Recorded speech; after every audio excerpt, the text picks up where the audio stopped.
bienvenue sur ma chaîne Allo Anaïs. J'espère que vous allez toutes et toutes bien.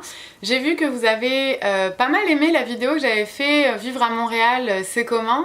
C'est vraiment super sympa de partager mes vidéos et tout, j'apprécie énormément.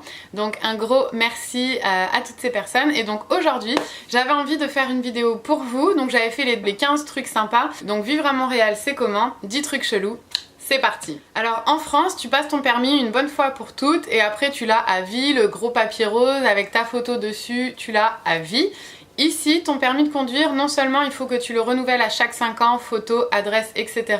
En plus de ça, le truc est super relou, c'est qu'une fois que tu as passé ton permis, que tu sois français, québécois ou peu importe, tu le payes à chaque année à la date anniversaire. Donc ils te souhaitent une bonne fête et tu payes environ 100 balles pour renouveler tes droits de conduire à Montréal.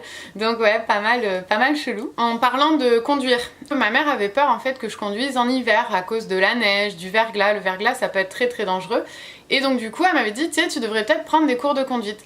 Mais en fait, je vous arrête direct, conduire sous la neige, ouais, c'est quand même, faut faire attention, rouler doucement et tout, mais ça passe. Ce qui est hyper compliqué, à Montréal en tout cas, c'est les trous sur la route. Genre, les trous.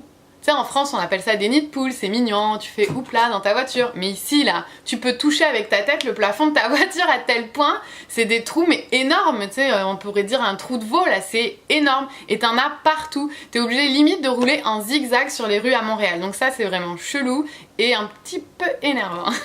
Un autre truc un petit peu chelou, un petit peu spécial, alors je sais pas si c'est juste à Montréal ou plein de villes en Amérique du Nord, mais en tout cas à Montréal, la ville est divisée en deux. Alors je m'explique. À partir de la rue Saint-Laurent, c'est comme le méridien 0 de l'île Montréal. Donc la rue Saint-Laurent divise la ville en deux, en est et en ouest. Donc si admettons on te dit 150 Sherbrooke Est, c'est pas la même chose que Sherbrooke Ouest. Et en fait c'est hyper tricky comme on dirait ici, parce que t'as juste un E ou un O en fait. Donc c'est 150 Sherbrooke E ou 150 Sherbrooke O. Donc il faut être habitué parce que sinon je te jure tu peux tourner en rond et pas savoir dans quel sens c'est. En fait il faut juste que tu te fixes par rapport à la rue Saint-Laurent. Donc voilà comme petite astuce si tu veux pas te perdre, parce que franchement j'ai tourné pendant plusieurs heures en rond, à pied ou en voiture. Donc honnêtement fais bien attention à ça, c'est hyper important, ça va te sauver du temps. En parlant de villes divisées d'est en ouest etc, la partie est de Montréal en fait est plus francophone et la partie ouest c'est plus anglophone. Donc NDG, Côte-des-Neiges aussi c'est quand même un peu plus anglophone, alors que l'est, Hochelaga, Maisonneuve etc, là où il y a le parc olympique et tout, c'est plus francophone. Donc pourquoi, j'en sais rien, mais c'est comme ça. Aussi pour dire le numéro de la rue, alors je sais pas si ça vient de l'anglais ou si c'est juste une façon de faire ici, mais admettons en France on va dire c'est au numéro 1953. Ici on va dire c'est au 1953 rue Sherbrooke Est. Si tu dis 1953 ils vont te comprendre, mais ils vont direct capter que t'es un étranger français qui sait pas dire les numéros de la rue. Et d'ailleurs aussi quand tu prends le bus, ça peut arriver qu'ils te disent, alors déjà ils disent pas le bus, ils disent la ligne de bus. Donc moi ça m'avait un peu surpris au début, mais ils disent admettons la 51 au lieu de le 51. En France le bus 51, mais ici c'est la ligne 51. Bref. Pour les autobus ils peuvent dire aussi la 165 ou la 165. Donc ça va dépendre de leur envie, de leur humeur. Mais voilà, c'est des choses qui se disent ici. Ah oui, les arrêts d'autobus, alors je sais pas comment c'est ailleurs en France, mais à Bordeaux en tout cas, il y a un petit nom sympa pour l'arrêt d'autobus et tout. Sur le plan, il y a le nom et tout. Enfin voilà, si tu vas à Bordeaux, tu peux juste avec les noms... Donc là j'étais en train de parler des arrêts d'autobus jusqu'à ce que ma soeur elle vienne faire ding dong à la porte, et maintenant elle est derrière la caméra, donc c'est trop génial. Bon bref, donc je parlais des arrêts d'autobus. En France les arrêts d'autobus ils ont un nom. Ici ils ont pas de nom, c'est des espèces de numéros à 4 chiffres écrits en tout petit en haut de l'arrêt d'autobus. Donc en fait tu te fies pas du tout à ça pour descendre aux arrêts d'autobus. Ici pour descendre aux arrêts d'autobus tu te fies au croisement des rues. Donc tu vas dire Sherbrooke croisement Saint-Denis, ça se croise? Maisonneuve, merci Noémie.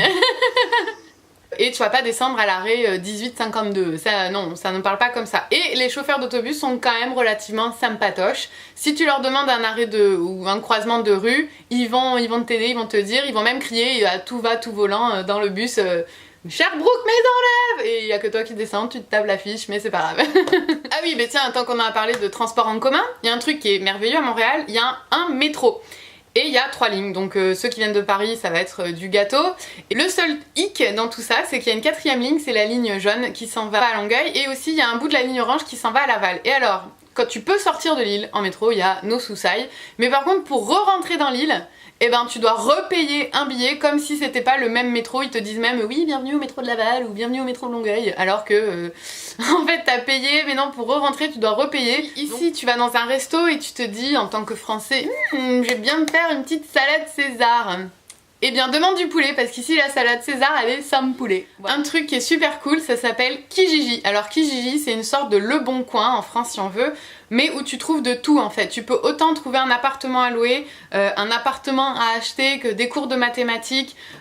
Tu peux aussi vendre et acheter des téléphones. Enfin c'est vraiment une foire où tu peux vraiment trouver de tout, et c'est quand même un côté assez pratique. Cherchez un truc en particulier et que vous savez pas où chercher, tapez sur internet Kijiji, je vais vous mettre le lien en barre d'infos, vous inquiétez pas.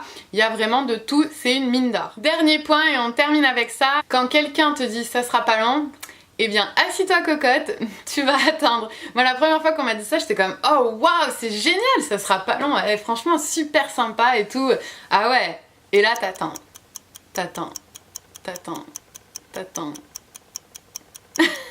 Fait que c'est ça, alors j'espère que vous aurez aimé ces 10 trucs chelous qu'on peut voir à Montréal et qu'on peut ne pas voir en France, les différences un petit peu entre la France et le Québec. Si vous avez aimé, comme d'habitude, un gros pouce en l'air, et n'hésitez pas à la partager comme vous avez fait pour la dernière vidéo, ça me fait super plaisir. Alors on se retrouve dimanche prochain, ciao! Tu vois le bouton rond avec ma photo? Tu peux cliquer dessus depuis ton ordinateur ou ton téléphone et ça fait un truc super cool. Vas-y, clique avec ta souris ton doigt. Voilà, sympa non? Beaucoup plus simple pour t'abonner.